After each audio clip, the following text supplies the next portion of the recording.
The Standard Bank Group has seen its first half profit climb to a record, with headline earnings growing by 8% to 23.8 billion rand. Africa's biggest lender by assets says free growth and trading revenue helped offset a slowdown in interest income. Net income available to shareholders increased by 12% to 23.8 billion rand. On the other hand, lenders' return on equity hiked to 19.1%.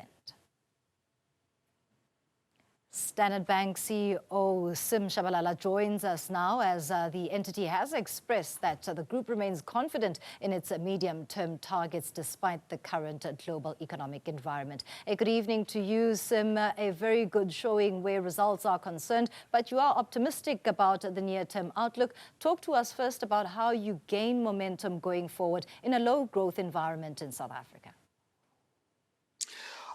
Thank you very, very much, and it's always a pleasure to talk to you and your audience. The drivers of this growth of 8% are the following. Firstly, a great momentum arising from our franchise. In other words, a larger number of customers doing more with us through our products and our services in our distribution channels, whether it be the app, the branch, or internet banking. We saw the outcome of that in our retail bank in double-digit increase in fees and commissions arising from these people, these clients doing more, transacting payments, savings, investments, insurance products through these distribution channels of the Standard Bank Group. The second big driver thereof was trading and in our global markets business. In other words, where people wanting to protect themselves against rising interest rates, they hedge. They have got doubts about where the foreign exchange rate will go. They hedge. They worried about commodity prices, whether it be gold, coal, other metals. They hedge through us, or equities. That business also grew significantly, particularly in South Africa and in other markets where we are doing business. The next item to think about was the fact that we continued to lend to our clients. And we saw an acceleration of lending both in corporate and investment banking for corporates and in the retail bank. In the corporates, we saw lending growing by 12%. So in other words, people were borrowing to buy equipment for their factories, their trucks, to build infrastructure, to build power plants, to retool factories. And that resulted then in growth of 12% in the corporate book.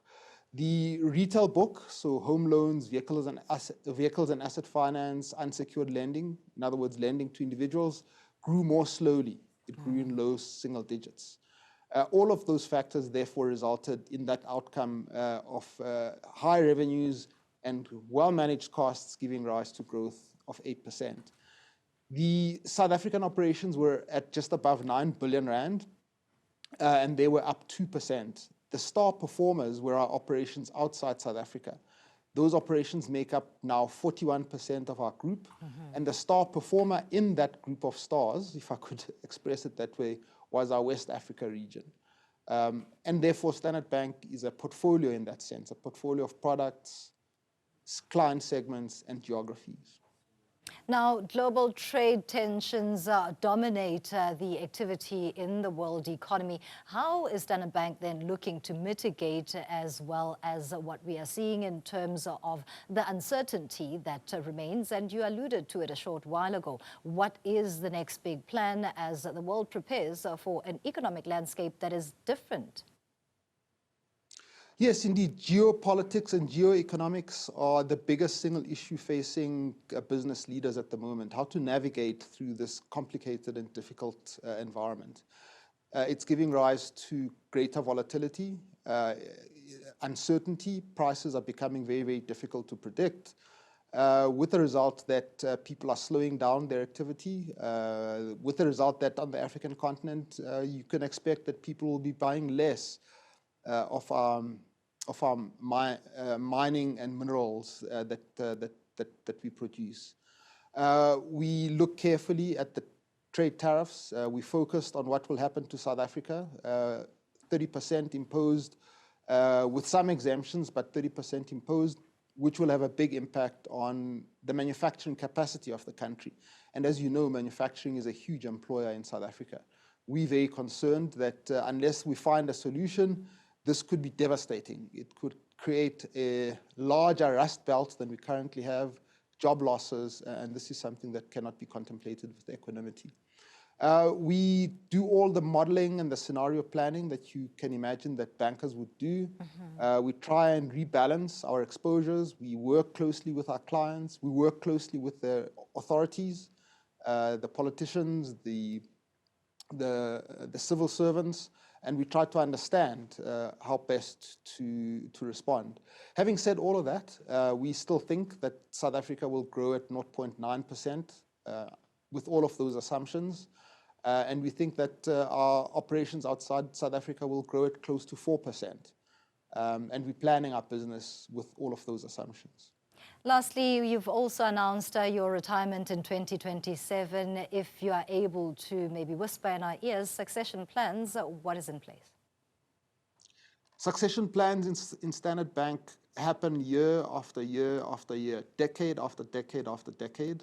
I have to tell you that the bank has only had one external successor or occupier of the CEO position in our group, and that in fact was the founding CEO, Mr. Robert Mitchell. All CEs in Standard Bank since the 1860s have been people from internal, because we have got a history and a tradition and just a way of doing things that produces internal candidates, and therefore we grow our timber. With that in mind, with these processes having been in place for the last decade and a half in my case, there is a clear glide path that the board is following. And when the board is comfortable that it is ready to make the announcement, it will. Now is not the time, and in any event, it is not my prerogative to do so. The chairman of the group would make the announcement. As a parting shot, is there room for a transformation rollover, especially where black female CEOs are recognized? It's in the lap of the gods, and the gods are the board of directors. Thank you so much for indulging me. Sim Tshabalala is the CEO at Standard Bank this evening.